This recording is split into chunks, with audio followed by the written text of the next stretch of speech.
Homage to fundamental teacher Buddha Shakyamuni, homage to wisdom, warrior Manjushri, homage to all lineage benevolent masters. The Dharma, infinitely profound and subtle, is rarely encountered even in 1,000,000 eons. Now we are able to hear, study, and follow it. May we fully realize Tathagata's true meaning. In order to liberate all sentient beings from samsara, generate supreme bodhicitta. Now let's continue with the words of my perfect teacher on karmic acceptance and rejection. The first topic discussed killing among the 10 negative actions. Yesterday we also discussed how young people in the world create much karma through marriage. When we celebrate New Year, host guests, and hold various banquets, these occasions also often involve creating very serious karma.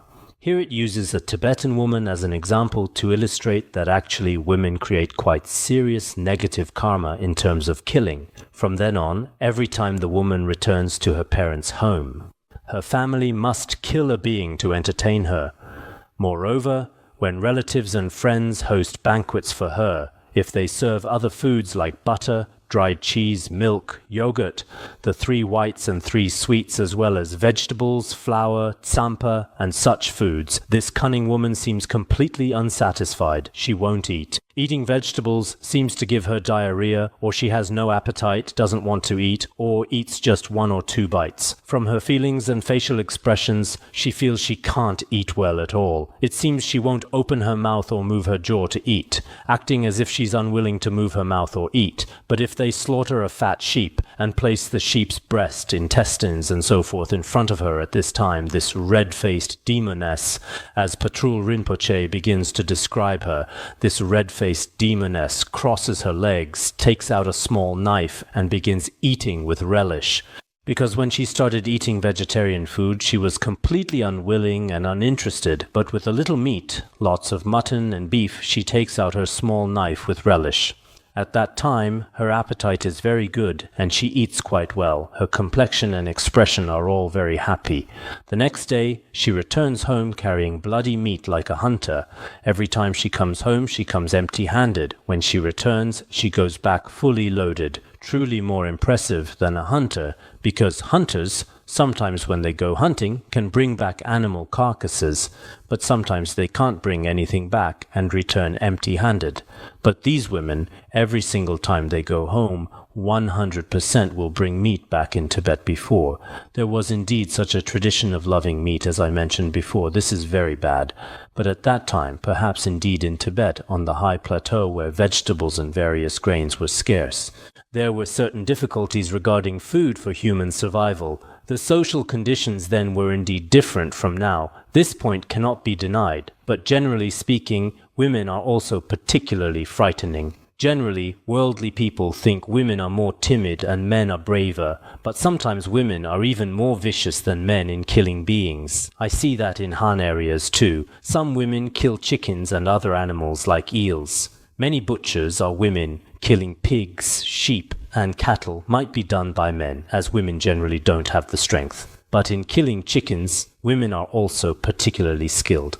In a small village in Ruyan City, Zhejiang, I heard it's called Ant-Eating Village. In that village, there are about 1,000 people. 70% of them love eating ants. Every household there first digs ants out of ant nests. After digging them out, they put them in a bucket and place it on a hot pot. The ants on the hot pot are steamed and cooked. Some eat them dried, some eat them alive, some eat them after cooking. I heard they make ant wine and ant food products, claiming they boost immunity and have many health and nutritional benefits, with various wrong and propagandistic claims. So nowadays people's lives sometimes really appear extremely frightening. A book I read before mentioned some women who appear virtuous and gentle on the surface and from worldly and various aspects of knowledge are accomplished and excellent, but when eating animals they are extremely cruel. So from the tips of their white teeth fresh red blood often flows. We can say this: in the world people all think tigers are frightening. They're called wild beasts. Why? Because they eat people and are very vicious. But people often eat these beings, and we seem not to care. Sometimes it seems that when the Yushu earthquake killed several thousand people, the whole world was very concerned about this matter. All newspapers and news media reported on it saying how pitiful they were, but in slaughterhouses or markets, how many beings are slaughtered every day? Actually, their lives and our human lives should have no difference, but we haven't included this in very peaceful laws for treatment. Therefore, in the world, indeed the behavior of eating other beings is very bad. Many Buddhists here should play a very good and positive role in this aspect. In the future, eating the flesh of beings, especially killing beings, this point must be taken seriously by Buddhists. Otherwise, as we often say now, some so-called lay people and Buddhists who have studied Buddhism for many years don't understand the seriousness and harmfulness of killing at all. They seem to think killing people deserves legal punishment and is wrong, but think killing other animals or insects doesn't matter. This kind of thinking is wrong and mistaken, so women should have compassion. If women lack compassion, here they're called red-faced demons to Tibetans, I think, if their complexion is white, but they lack compassion and often kill beings, and through their connections cause countless beings to be killed, then they're white-faced demons. We can say this. Also a manifestation of demons. Therefore, many people here might think they're not actually killing now, so probably don't have faults in this regard. They've been overlooking this point in their lives. When we now slowly and carefully observe, in our own lives, we've indeed intentionally or unintentionally created much killing karma. Killing karma in the world is truly the most frightening, I think. Why do I say this? Because in the entire world, life is the most precious. I remember a short story from the treatise on the great perfection of wisdom. A man went to the ocean to retrieve treasures, but his boat was destroyed. All his treasures sank into the ocean, but fortunately, he alone safely returned. After returning, he was very happy, saying, "I didn't die," and so forth. Others mocked him, saying, "Why are you happy? All your most precious treasures have fallen into the ocean. You still think you're fortunate?" Then he said, "Among all treasures, human life is first. Among all treasures, human life is the most important. Among all treasures, human life is first. People seek wealth for the sake of life, not life for the sake of wealth." Why did he say this? Because in the world, life is most precious. People seek wealth for the sake of life, not life for the sake of wealth. So we should know that in this world, life is most precious. This was his reasoning in the world. Any insects or animals, while body size may differ, the feelings of suffering and happiness have no size. For example, when an adult is killed or has their hand cut off, they suffer greatly. We know children are the same. If cut or slaughtered, they also suffer. So when humans are killed, they suffer greatly. And the small insects we see may appear tiny on the surface, but when these small insects are killed, they likewise have their feelings.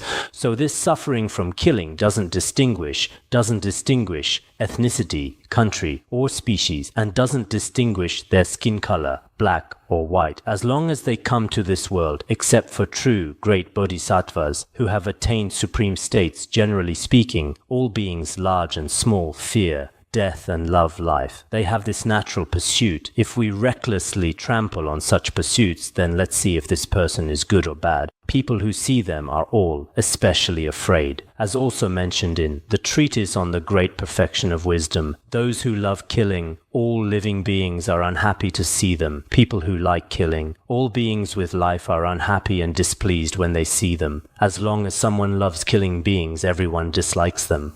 If one doesn't love killing, all beings are happy to depend on them. If one doesn't love killing, no matter what being seeing them feels safe and wants to approach them. We're usually like this too. Butchers who like killing beings, staying in their homes at night, we feel somewhat afraid. Will this person, for money or something else, get up in the middle of the night and kill me?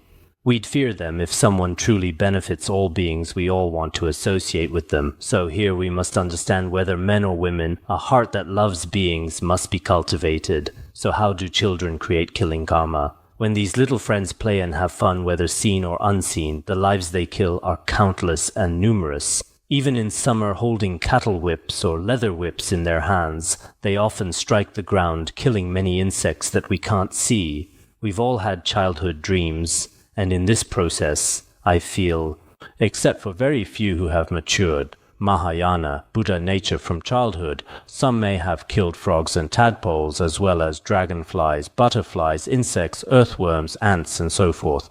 Many small insects were probably killed in childhood, but sometimes I see that in current cities because people are particularly densely packed and buildings are basically, when we were young, outside was a green world. At that time we often saw various insects, but people in cities now basically can't see them except for school concrete playgrounds.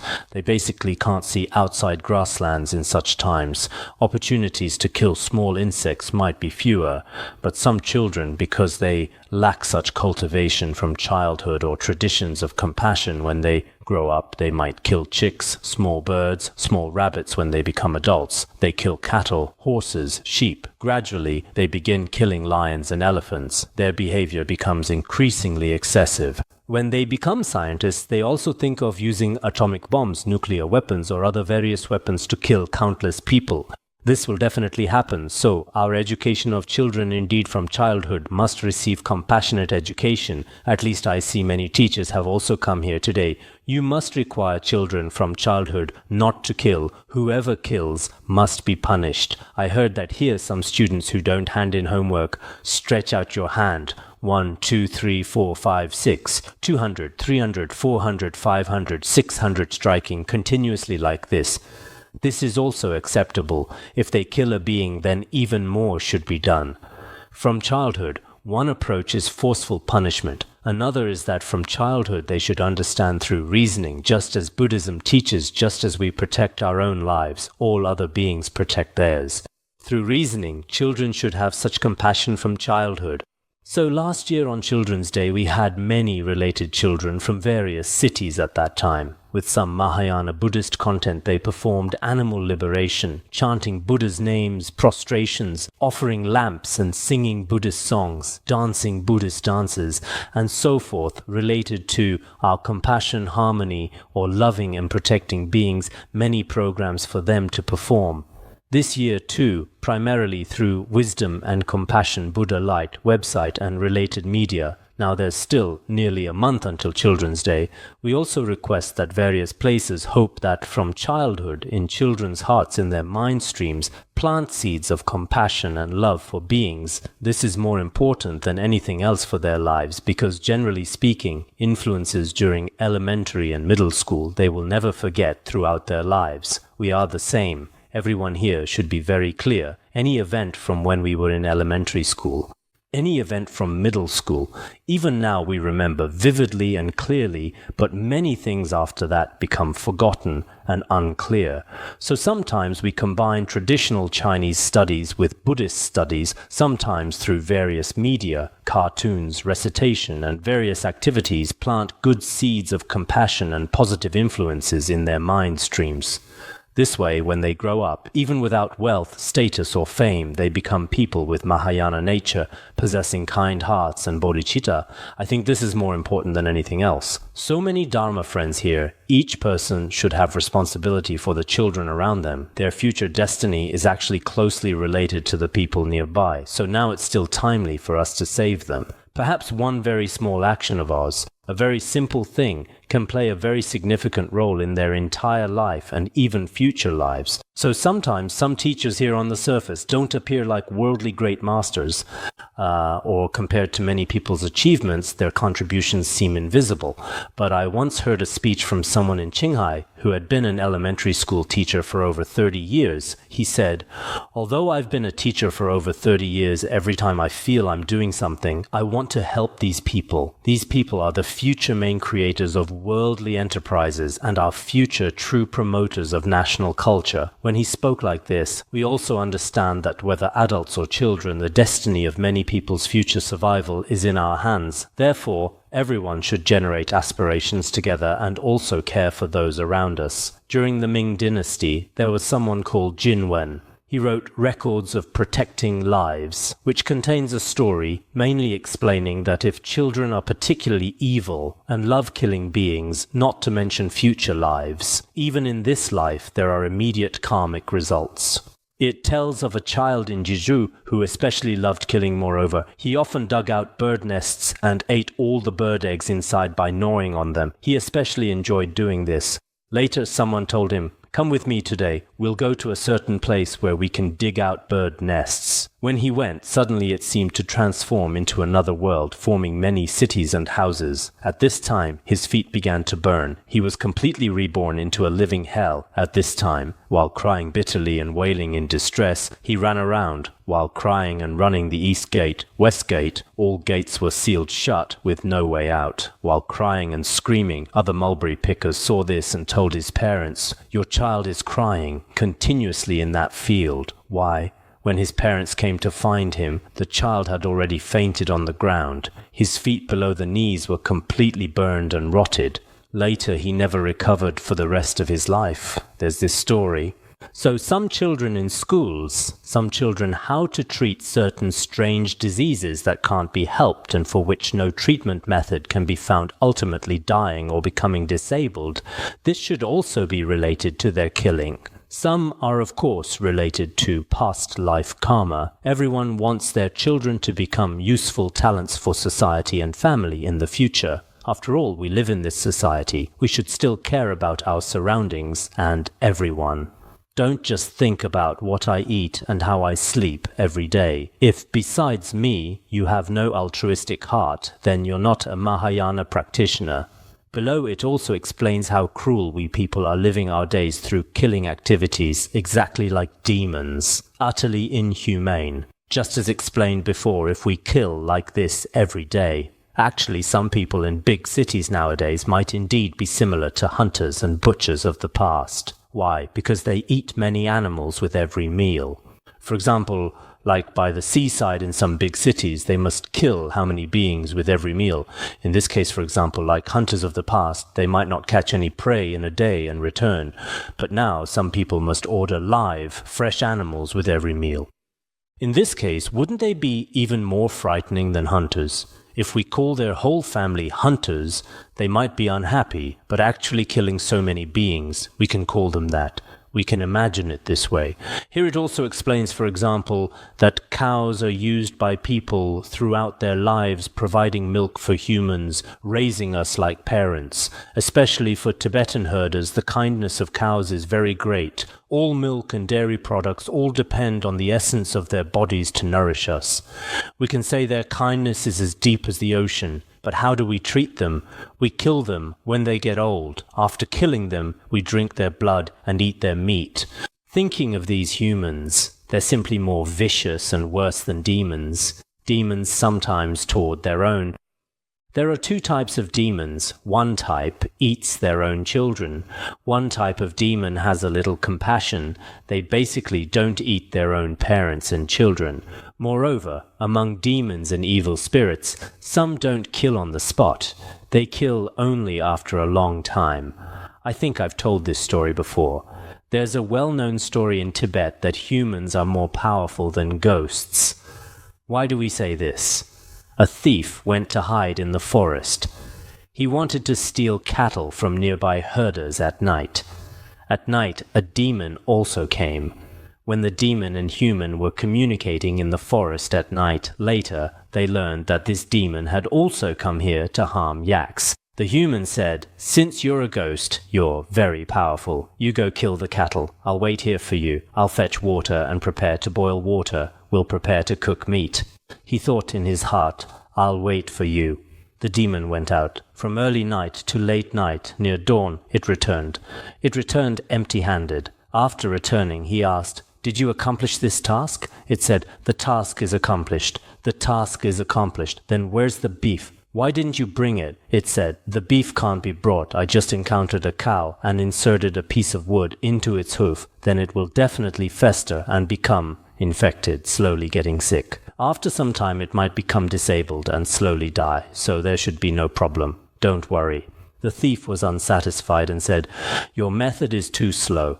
Waiting that long is difficult. I'll just go myself, you wait." After this person went out, he immediately killed a cow and brought back all the organs and meat. After bringing it back, the demon was especially afraid. It said, "Oh, you are the real demon. Your actions are so swift. I don't dare partake." Then the demon saw the human and ran away. It didn't partake together, so indeed sometimes humans in our world are more frightening than ghosts. Why? Ghosts kill beings one by one. Some ghosts, through spreading plagues and creating natural disasters, gradually execute after creating various conditions, slowly, while we humans immediately kill on the spot and eat on the spot. So when we go to restaurants, everyone should be able to feel this. Humans sometimes, especially this current terrifying behavior, have absolutely no compassion in their mind streams, just thinking about their own taste desires and bodies. Besides this, there's nothing else to think about. So in this regard, humans are indeed more frightening than ghosts. Below, it explains that people who create killing karma, if they possess the 4 branches of negative action, will definitely experience the complete retribution of killing. When we study the Vinaya, we also often explain this. We also explain this when teaching Pure Land Dharma to those present, but this is very important. Many people don't know whether they've truly completed all the negative karma of killing. They also have some doubts, so below it explains. So what are the 4 branches? Let's give an example to illustrate. For example, a hunter hunting wild beasts. First, his eyes see that this is a deer. He first discovers the other party is a wild beast and has identified it as such and such. This is a deer, sheep, yak, fish. He has identified it. This is clearly identifying the object to be killed as a being. This is the first branch. So if the object to be killed is mistaken, for example, Bush really wanted to kill bin Laden, but almost misidentified him. There are such cases. When Saddam was killed, there was no misidentification. He was correctly identified. In this case, correctly identifying the object is the first condition. The second condition, then toward this wild beast, generating the intention to kill, that is, generating the intention to kill. This is the second branch, the second condition. First knowing the other party, then wanting to kill it, generating the thought of harming it. After that, the hunter uses rockets, guns, knives, and various weapons to strike its vital points. This is called taking action as the preliminary step, which is the third branch, the third condition. You actually use your actions to kill it. Immediately after, severing this wild beast's life force, causing its body and mind to separate. This is called the ultimate severing of the life force. This is the last one, the 4th branch. If these 4 conditions are complete, the negative karma of killing any being is complete. Another example is given. The content of these 2 examples is the same. For example, slaughtering a domesticated sheep. First, the master tells that guests have come today, and there's something special. Now in Han areas, many say, today we'll have hot pot, tomorrow we'll make something. It's New Year, today we must kill sheep, kill dogs. There are such sayings. He tells the servant or butcher to kill a sheep, at this time clearly knowing that the being to be killed as a sheep already fulfills the first branch. He's not killing a yak, not killing other animals, just killing the sheep. At this time the object has been targeted. When they have the thought of killing a certain sheep in their minds, this shows the intention to kill has been generated. Thus the second branch is fulfilled. That butcher takes a rope and goes to catch the sheep he wants to kill, then immediately throws it to the ground, then uses leather rope to tie its front and back hooves tightly, then uses thin rope to strangle its mouth and lips. Through this method, taking killing action. It generally dies by suffocation. In Tibet, killing cattle and sheep was originally all done by suffocation.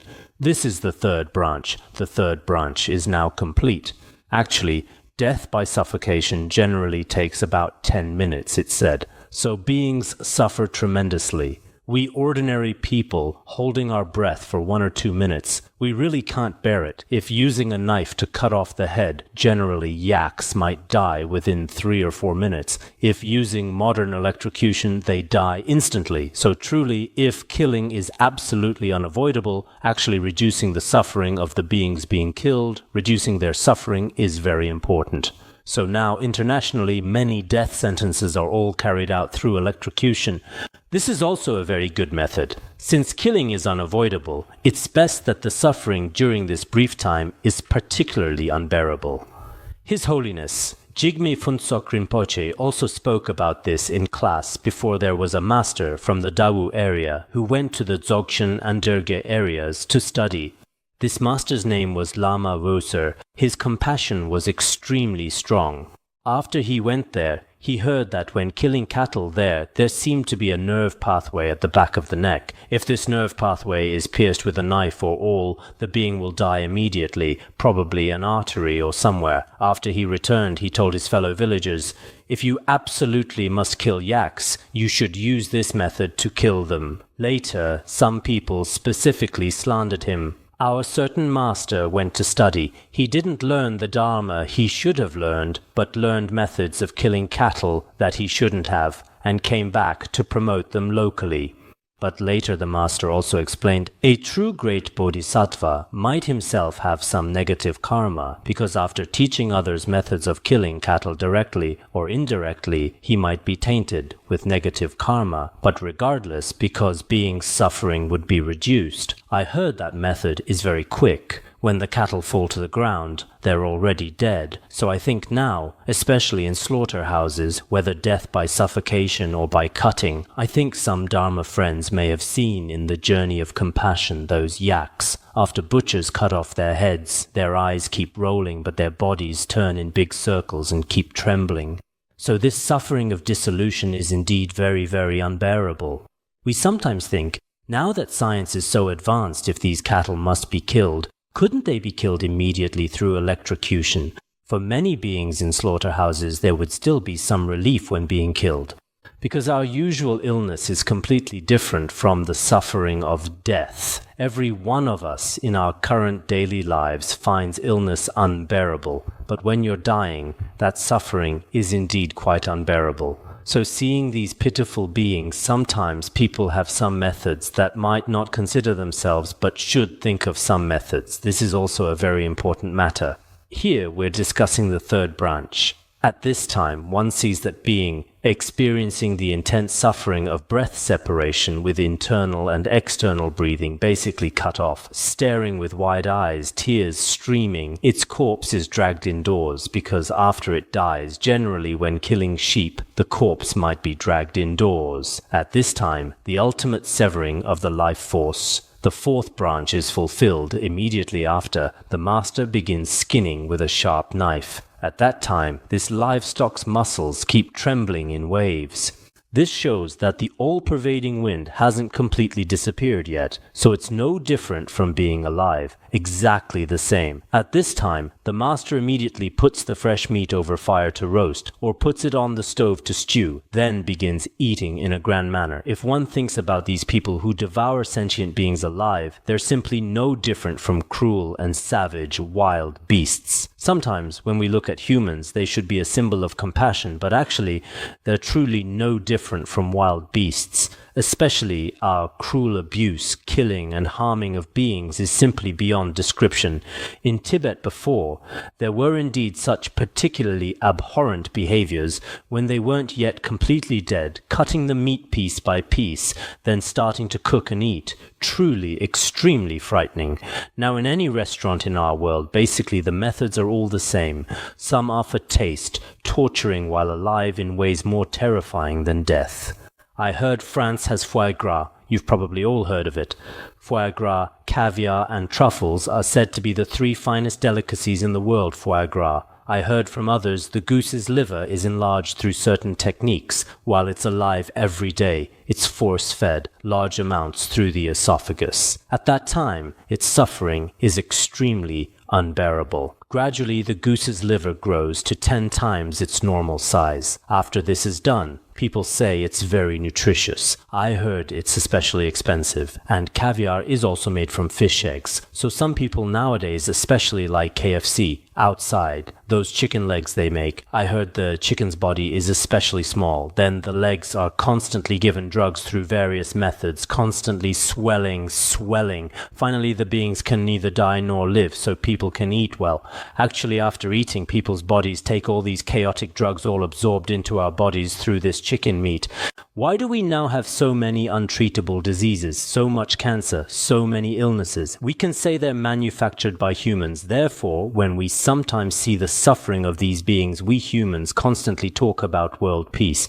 Actually, the fundamental cause of world peace is indeed great compassion. Without great compassion, wanting world peace between people, between countries, between ethnicities, for the entire globe to live in harmony, I think this is very difficult. Buddha also said in the sutras, possessing only one dharma, all excellent dharmas of bodhisattvas are possessed. What is this one dharma? It is great compassion. Great compassion is indeed very important for human survival and is the source of happiness for all beings.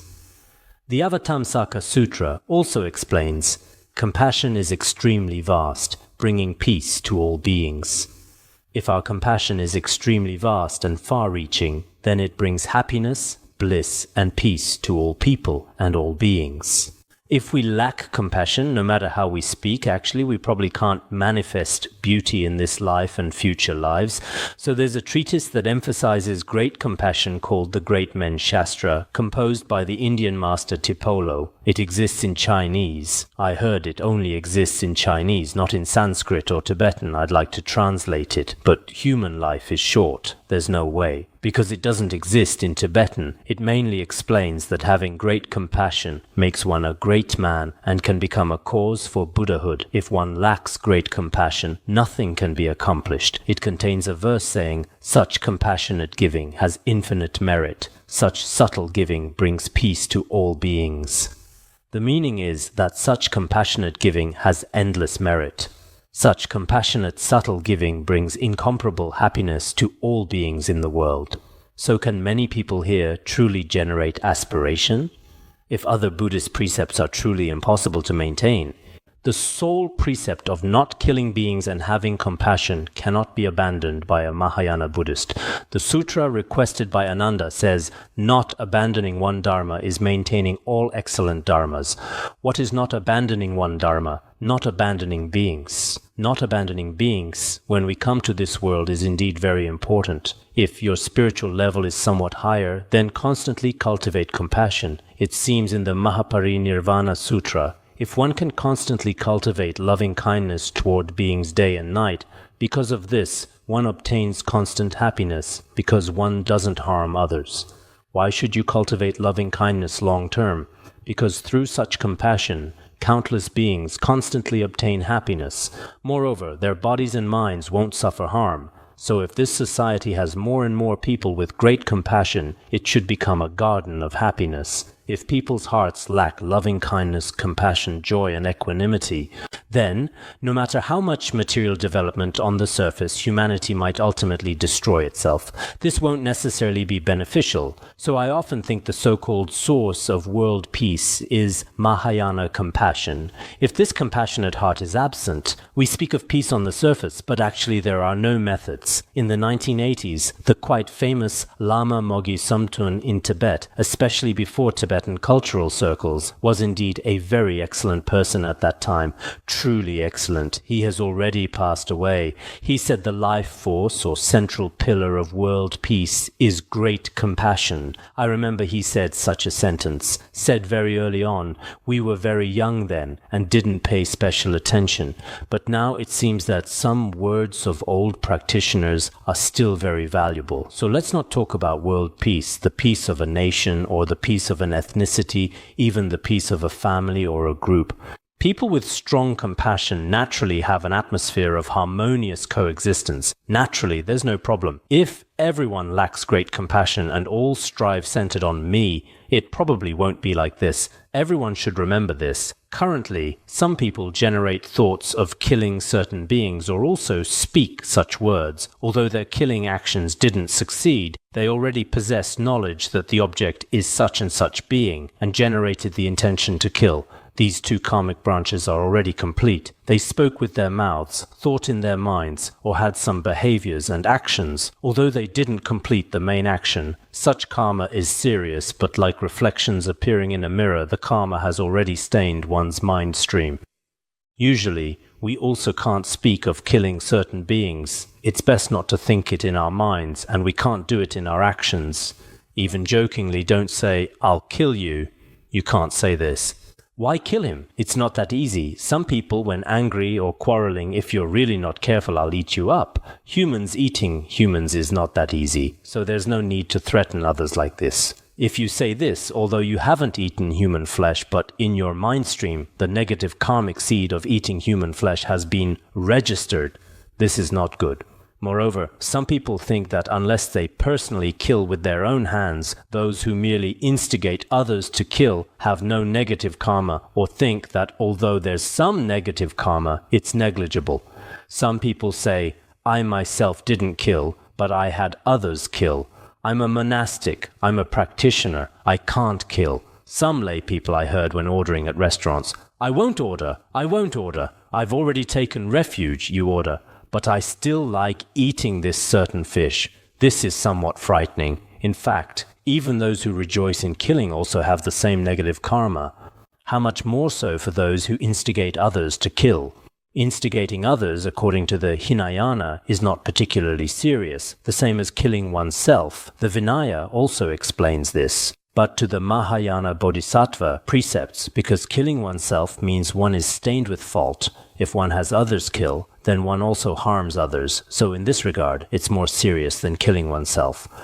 When we study Mahayana Buddhism, the severity of negative karma is indeed more serious than killing oneself. We can say this. We must understand anyone who participates in killing receives the complete negative karma of killing. First, as I just explained, Mahayana, altruistic mind is very important. If your altruistic mind hasn't matured, such killing harms oneself and also harms others. A sutra called Sutra on Deciding the Effect of Good and Evil Action says, when the human mind thinks good, there are good results. When the mind thinks evil, there are evil results. Because everything is controlled by the mind. Acting freely, one receives the corresponding results. It seems to say later that what we become in the future actually has certain differences based on your words and actions. So having others kill is actually no different from personally killing many beings, rather than the negative karma of killing being equally divided among many people. For example, when ordering food, 10 people order 1 fish. You can't say the 10 people divide the negative karma of 1 fish. Each person gets a little bit, resulting in 1/10 each. It's not like this. The treasury of Abhidharma also says, soldiers and others, for the same deed, all people are equal to the doer. What the treasury of Abhidharma explains is that if 100 army soldiers kill 1 person on the surface, it looks like 100 people killed one actually. Each of the 100 people has the fault of killing 1 person. Creating merit is also the same.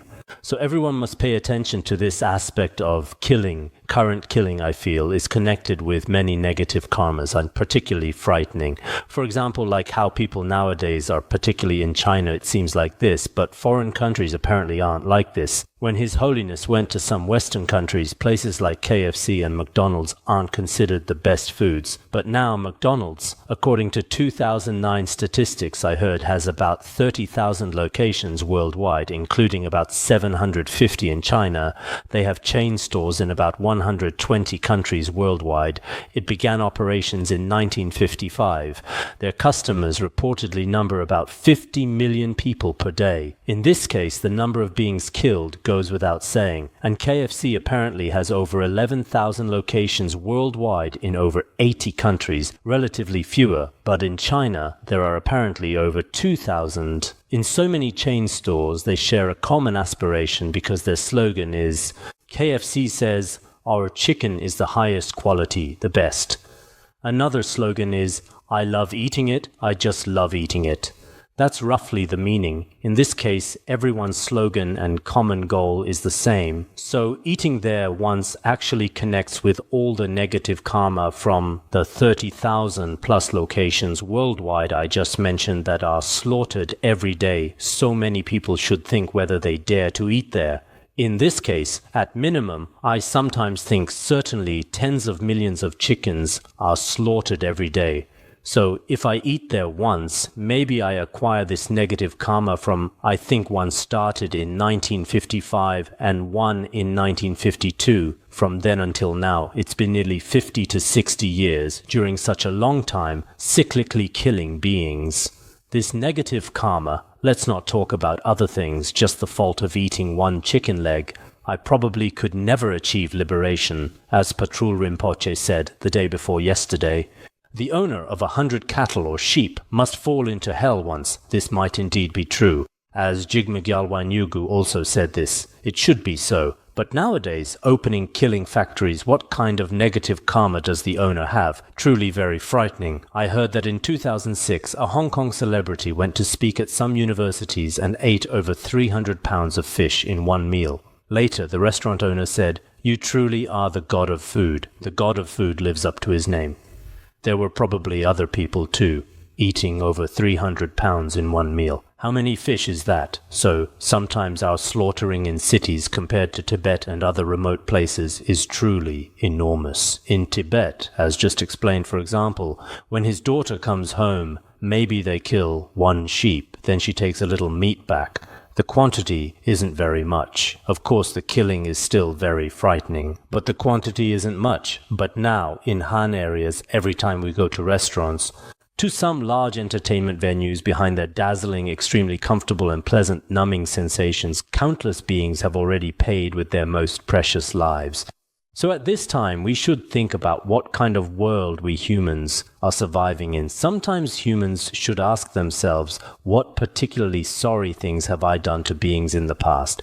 Sometimes I see some Dharma friends say, I read a Buddhist story and I'm really sorry to my teacher.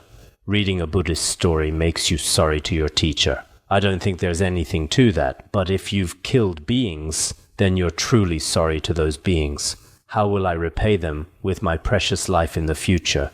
Do you have a plan for this in your heart? So the negative karma of killing is truly very serious. Therefore, we should still think well, and after thinking, we should confess. For the rest of our lives, even if I starve to death, I won't intentionally kill beings. I hope everyone, after listening to this class, will make such a vow. Even if I starve to death, I won't intentionally kill any being. If you have such determination, I think much of the negative karma you've created through killing in the past will gradually be purified. All right, let's stop here.